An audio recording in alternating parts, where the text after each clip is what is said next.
ಅಮೃತಧಾರೆ ಧಾರಾವಾಹಿ ಬಹುತೇಕ ಎಲ್ಲರಿಗೂ ಗೊತ್ತು. ಈ ಸೀರಿಯಲ್ನಲ್ಲಿ ನಟಿಸಿ ಜನಮನ ಗೆದ್ದಿದ್ದು ಇದೇ ಶ್ರುತಿ. ಮಂಜುಳಾ ಅಲಿಯಾ ಶ್ರುತಿ ಕಿರುತೆರೆಯಲ್ಲಿ ನಟಿಸೋದ್ರ ಜೊತೆಗೆ ಖಾಸಗಿ ವಾಹಿನಿಯಲ್ಲೂ ನಿರೂಪಕಿಯಾಗಿದ್ರು.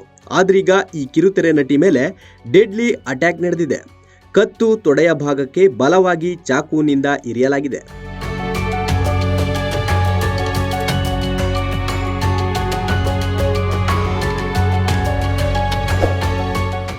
ಇಷ್ಟಕ್ಕೂ ಸೀರಿಯಲ್ ಸ್ಟಾರ್ ಶ್ರುತಿಗೆ ಚಾಕುವಿನಿಂದ ಇರಿದಿದ್ದು ಬೇರೆ ಯಾರೂ ಅಲ್ಲ, ಈಕೆಯ ಪತಿ ಅಂಬರೀಶ್. 20 ವರ್ಷಗಳ ಹಿಂದೆ ಇಬ್ಬರು ಪ್ರೀತಿಸಿ ಮದುವೆಯಾಗಿದ್ರು. ಈ ದಂಪತಿಗೆ ಇಬ್ಬರು ಮಕ್ಕಳು ಇದ್ದಾರೆ. ಯಾವಾಗ ಅನುಮಾನ ಅನ್ನೋ ಭೂತ ಅಂಬರೀಶ್ ತಲೆ ಹೊಕ್ಕಿತ್ತೋ ಅಲ್ಲಿಂದ ಇಬ್ಬರ ದಾಂಪತ್ಯದಲ್ಲಿ ಬಿರುಕು ಮೂಡಿದೆ. ಆಗಾಗ ಜಗಳವನ್ನೋ ಮಾಡ್ತಿದ್ರು. ಆದ್ರೆ ಈ ಬಾರಿ ಗಂಡನೇ ಕೊಲೆ ಮಾಡಲೆಂದೇ ಚಾಕುವಿನಿಂದ ದಾಳಿ ಮಾಡಿದ್ದಾನೆ ಅಂತ ಶ್ರುತಿ ಪೊಲೀಸರಿಗೆ ದೂರು ನೀಡಿದ್ದಾರೆ. ಶ್ರುತಿ ಹಾಗೂ ಅಂಬರೀಶ್ ಮಕ್ಕಳೊಂದಿಗೆ ಹನುಮಂತನಗರದ ಮುನೇಶ್ವರ ಲೇಔಟ್ನಲ್ಲಿ ಮನೆ ಲೀಸ್ಗೆ ಪಡೆದು ವಾಸವಿದ್ರು. ಇತ್ತೀಚೆಗೆ ಶ್ರುತಿ ನಡವಳಿಕೆ ಗಂಡ ಅಂಬರೀಶ್ಗೆ ಇಷ್ಟ ಆಗ್ತಿರ್ಲಿಲ್ಲ. ಇದರಿಂದಾಗಿ ಇಬ್ಬರ ಮಧ್ಯೆ ಹೊಂದಾಣಿಕೆಯೂ ಸರಿ ಇರಲಿಲ್ಲ. ಆಗಾಗ ಕಿರಿಕ್ ಮಾಡಿಕೊಳ್ತಿದ್ರಂತೆ. ಈ ಎಲ್ಲ ಕಾರಣಗಳಿಂದಾಗಿ ಶ್ರುತಿ ಕಳೆದ ಏಪ್ರಿಲ್ನಲ್ಲಿ ದೂರವಾಗಿದ್ದು ಅಣ್ಣನ ಮನೆಯಲ್ಲಿದ್ರು. ಇಬ್ಬರ ನಡುವೆ ಲೀಸ್ ಹಣಕ್ಕಾಗಿ ಸಹ ಜಗಳ ನಡೆದಿತ್ತು. ಈ ಬಗ್ಗೆ ಹನುಮಂತನಗರ ಪೊಲೀಸ್ ಠಾಣೆಯಲ್ಲಿ ಶ್ರುತಿ ದೂರು ದಾಖಲಿಸಿದ್ರು. ಇದಾದ ಬಳಿಕ ಕಳೆದ ಗುರುವಾರ ಅಂದ್ರೆ ಜುಲೈ 3ರಂದು ರಾಜಿ ಸಂಧಾನ ಮಾಡಿ ಗಂಡ ಹೆಂಡತಿ ಒಂದಾಗಿದ್ರು. ಇಬ್ಬರು ಒಂದಾದ ಮಾರನೇ ದಿನ ಅಂದ್ರೆ ಜುಲೈ 4ರಂದು ಪತಿ ಅಂಬರೀಶ್ ಪತ್ನಿ ಮೇಲೆ ಅಟ್ಯಾಕ್ ಮಾಡಿದ್ದಾನೆ.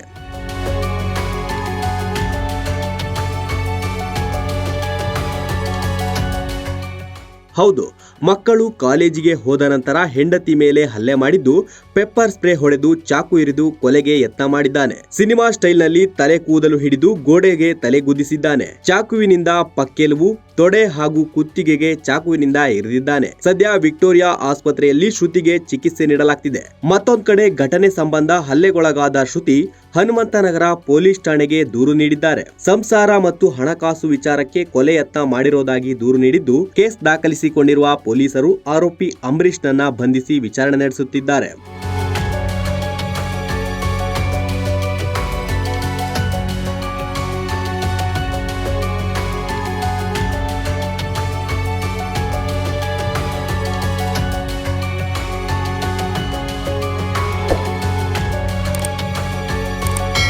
Bureau report, boss TV Kannada.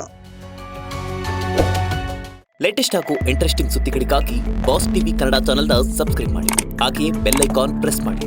ಇದರ ಜೊತೆಗೆ ಫೇಸ್ಬುಕ್, ಇನ್ಸ್ಟಾಗ್ರಾಮ್, ಎಕ್ಸ್ನಲ್ಲೂ ಮಿಸ್ ಮಾಡದೆ ಫಾಲೋ ಮಾಡಿ.